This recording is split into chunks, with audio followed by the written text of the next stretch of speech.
Assalamualaikum warahmatullahi wabarakatuh. Perkenalkan, nama saya Puput Puji Lestari dari Prodi Pendidikan Biologi UIN Raden Intan Lampung dengan NPM 2011060124. Saya di sini akan menjelaskan yang pertama, kewajiban perintah membaca Al-Quran. Yang kedua, pengertian ilmu tajwid dan pentingnya mempelajari ilmu tajwid.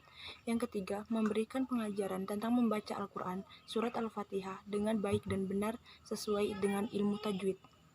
Yang pertama, menjelaskan kewajiban perintah membaca Al-Quran. Allah Subhanahu wa Ta'ala menurunkan Al-Quran sebagai petunjuk bagi manusia ke jalan kebenaran dan sebagai pembeda antara yang hak dan yang batil. Al-Quran merupakan sumber dari segala hukum Islam. Dengan Al-Quran itulah Allah Subhanahu wa Ta'ala mengutus Nabi Muhammad SAW kepada seluruh manusia. Yang pertama itu ada membaca dan menghafalkan Al-Quran. Membaca dan menghafalkan Al-Quran merupakan langkah awal seorang bermuamalah dengan Al-Quran. Nabi Shallallahu Alaihi Wasallam memerintahkan agar kita rajin membacanya, sebagaimana tertuang dalam sabda beliau Shallallahu Alaihi Wasallam, bacalah Al-Quran, karena ia akan datang pada hari kiamat sebagai pemberi syafaat bagi orang yang membacanya. Hadis riwayat Muslim. Yang kedua, mentadaburi dan mempelajari Al-Quran. Allah Subhanahu wa Ta'ala berfirman, maka adakah mereka yang tidak memperhatikan Al-Quran, ataukah hati mereka terkunci? Hadis riwayat Muhammad. Yang ketiga, mengajarkan Al-Quran. Al-Quran merupakan sebaik-baiknya ilmu. Barang siapa yang menyebarluaskan dan mengajarkannya kepada orang lain, maka ia akan mendapatkan balasan yang terus mengalir dari Allah Subhanahu wa Ta'ala. Nabi Shallallahu Alaihi Wasallam bersabda, apabila manusia meninggal dunia, maka terputuslah segala amalannya, kecuali 3 perkara. Yang pertama yaitu sodakoh, yang kedua jariyah, yang ketiga ilmu yang bermanfaat atau anak soleh yang mendoakan. Hadis riwayat Muslim. Yang keempat, mengamalkannya. Kewajiban seorang yang telah mengetahui sebuah ilmu, hendaklah ia mengamalkannya. Suatu ilmu itu tidak akan berguna jika tidak pernah diamalkan, karena mengamalkan adalah sebuah dari ilmu. Allah Subhanahu wa Ta'ala berfirman, sesungguhnya kamu diberi balasan terhadap apa yang telah kamu kerjakan. Surat At-Tur ayat 52.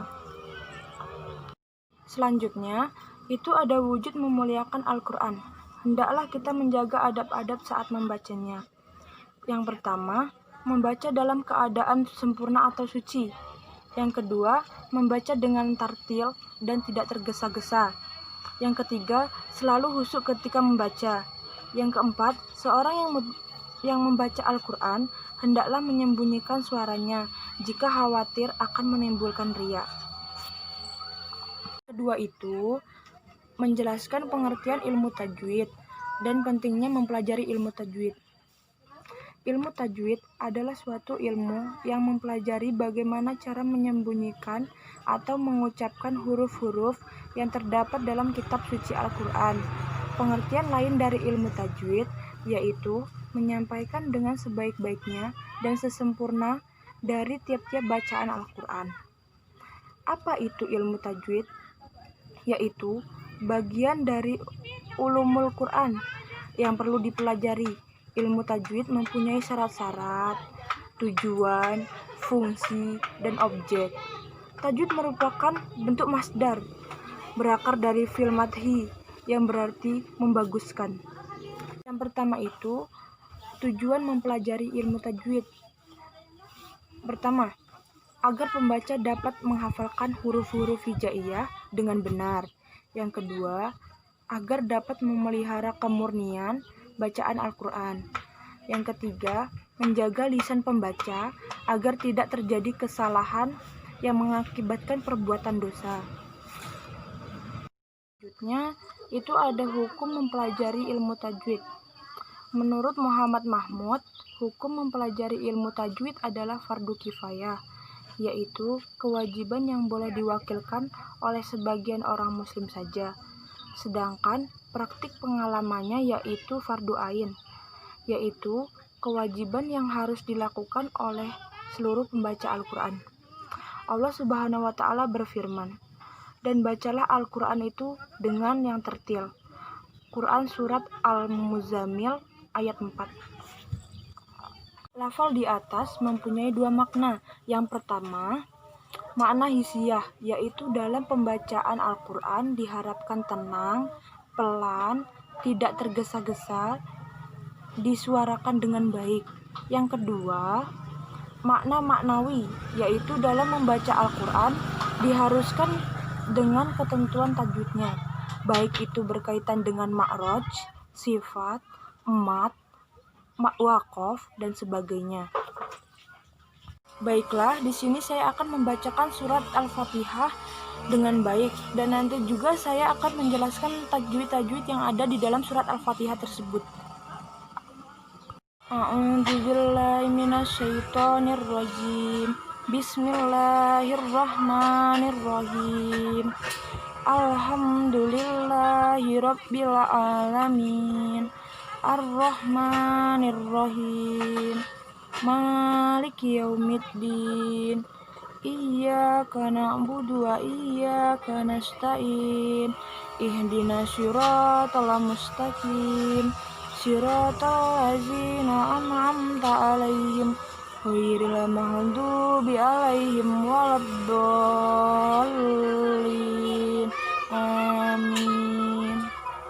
Yang pertama adalah mat asli atau mat tabi'i, karena ada fathah berdiri, panjangnya satu alif atau dua harakat, dibaca Bismillahirrahmanirrahim. Yang kedua ada idhar safawi, karena ada mim mati menghadapi huruf dal. Idhar safawi dalam ilmu tajwid masuk ke dalam hukum mim mati.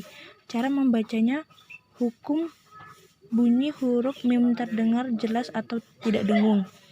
Alhamdulillahirabbil alamin. Dan yang ketiga itu ada mat arid li sukun, karena huruf mat jatuh sebelum huruf yang diwakafkan, jadi membacanya dipanjangkan 2-6 harokat. Alhamdulillahirabbil alamin. Baik, sekian penjelasan dari saya. Apabila ada kesalahan, saya mohon maaf.